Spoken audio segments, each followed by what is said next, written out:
Hello दोस्तों, तो हम आपके सामने आज एक ऐसी कहानी प्रस्तुत करने जा रहे हैं जो असल घटना पर आधारित है, जिस पर हॉलीवुड में एक फिल्म भी बनी है। फिल्म का नाम भी हम आपको आगे बताएंगे। इस कहानी में एक परिवार एक नए घर पर रहने के लिए जाता है। घर में भूतों का वास होता है। हालांकि फिल्म में सच्ची घटना को काफी हद तक सही दिखाया गया है, लेकिन कहे तो सच्ची घटना अभी तक किसी को मालूम ही नहीं है, या फिर ऐसा कहें कि असलियत बहुत ही कम लोगों को मालूम है। सन 1970 की बात है। सर्दी का मौसम था। एक व्यक्ति अपने परिवार को लेकर एक नए घर में रहने के लिए जाता है, जिस घर में भूतों का वास होता है। और उस व्यक्ति का नाम था रोजर और उसकी पत्नी का नाम था कैरोलिन। साथ ही उनकी 5 बेटियां भी थी। जहां वो रहने के लिए जाता है उस जगह का नाम रोडे आइलैंड है। यह घर बहुत ही बड़ा था। लगभग 200 एकड़ में ये फैला हुआ था।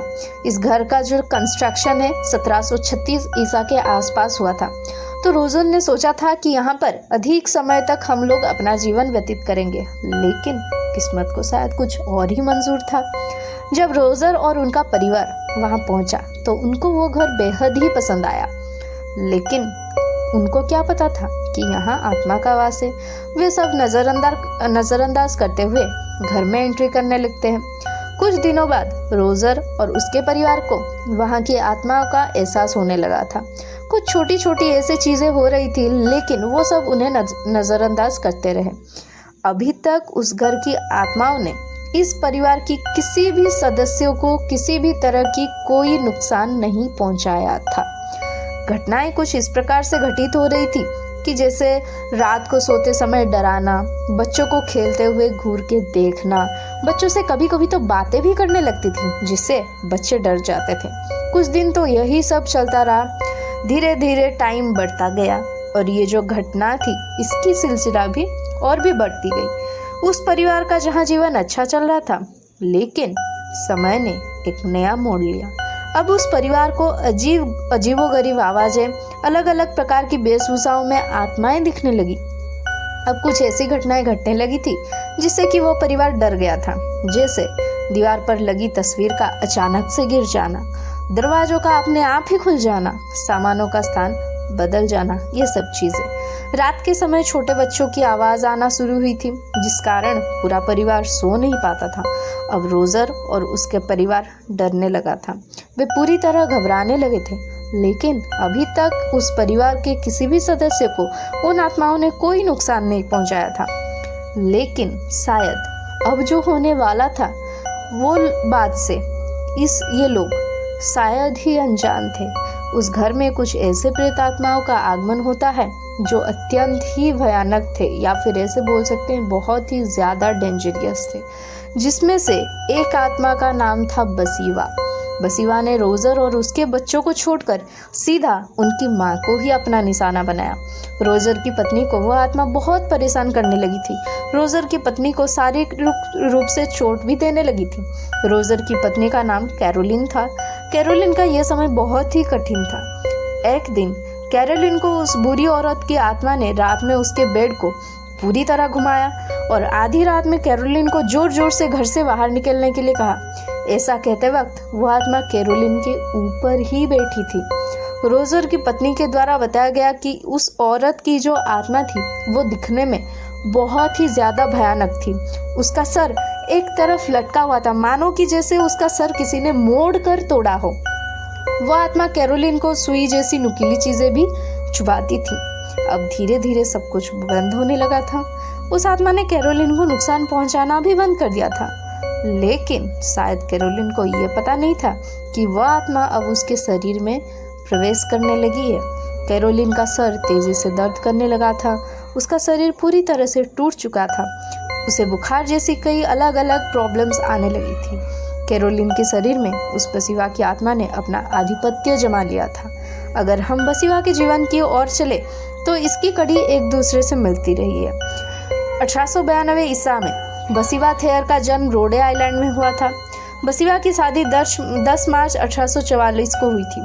बसीवा अपनी शादीशुदा जिंदगी बिताने के लिए इस घर में आई थी। उसका एक बेटा भी था। ऐसा कहा जाता है कि बसीवा के 3 बेटे थे, जिनकी मौत बचपन में ही ना जाने पता नहीं किस कारण से हुई थी।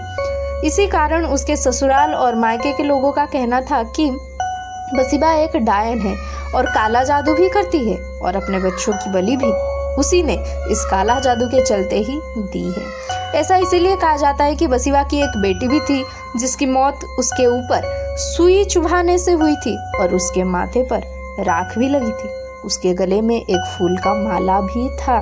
पुलिस कर्मचारियों के द्वारा जांच किया गया, लेकिन बसीबा के खिलाफ किसी भी प्रकार का कोई सबूत नहीं मिला था। कुछ समय बीतने के बाद सन 1885 में बसीबा ने अपने आप को ही फांसी लगा ली। यह आज तक कोई भी नहीं जान पाया कि बसीबा ने अपनी जान दी ही क्यों थी। इन घटनाओं से परेशान होकर रोजर ने वारेन की मदद ली। वारेन एक फेमस पैरानॉर्मल रिसर्चर थे। उन्होंने बहुत लोगों की आत्माओं को चंगुल से बचाया था। जब वारेन ने उस घर के अंदर जाते तभी उनको कुछ नेगेटिव एनर्जी की फील आती है। वो जान गए कि यहाँ पर बहुत ही बुरी आत्माओं का वास है। वारेन ने तुरंत ही पता लगा लिया कि रोजर की पत्नी कैरोलिन के शरीर में एक बहुत ही बुरी आत्मा का कब्जा हो चुका है। उन्होंने पूरे घर को अच्छे से देखा और सभी बुरी आत्माओं को उस घर से भगाने का फैसला लिया। जैसे ही उन्होंने अपनी प्रक्रिया शुरू की, सभी आत्माएं चिढ़ गई और उस घर के सामानों को इधर उधर पटकने लगी। फिल्मों में हमें बड़े ही अनसुनी दृश्य दिखाए गए थे, परंतु असल में ऐसा बिल्कुल भी नहीं था।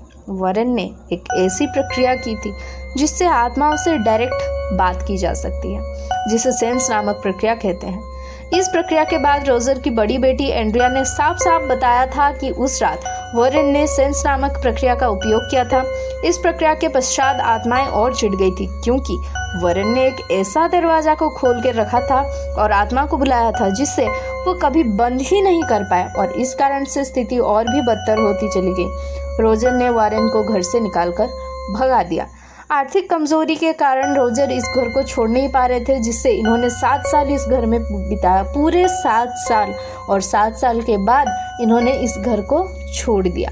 जॉर्जिया में एक नए घर को लिया और अपने परिवार के साथ वहां चले गए। लेकिन अब वो सोच रहे थे कि वो वहां पे खुशी रहेंगे, लेकिन उनको ये बात मालूम नहीं था कि अभी भी उनको उन आत्माओं से मुक्ति नहीं मिली है। कुछ ना कुछ घटनाएं फिर से उनके साथ होने लगी। सन 2011 में एंड्रिया ने इस आपबीती घटना पर एक किताब लिखी थी जिसका नाम house of darkness house of light है। 2013 में द कंज्यूरिंग फिल्म बनी, जिसके निर्देशक जेम्स वैन थे। यह फिल्म काफ़ी हिट भी रही। जब यह हॉलीवुड फिल्म बन रही थी, उस वक्त लॉरेन ने इसके सीट पर अपने विचार दिए थे, जिससे इस फिल्म को थोड़ी वास्तविकता से जोड़ा जा सके। तो हम उम्मीद करते हैं कि आपको यह द कंज्यूरिंग की असली कहानी पसंद आई होगी। इसे आगे शेयर ज़रूर करें, और यदि आपका इससे जुड़ा कोई सवाल या सुझाव है तो कमेंट बॉक्स में ज़रूर बताएं।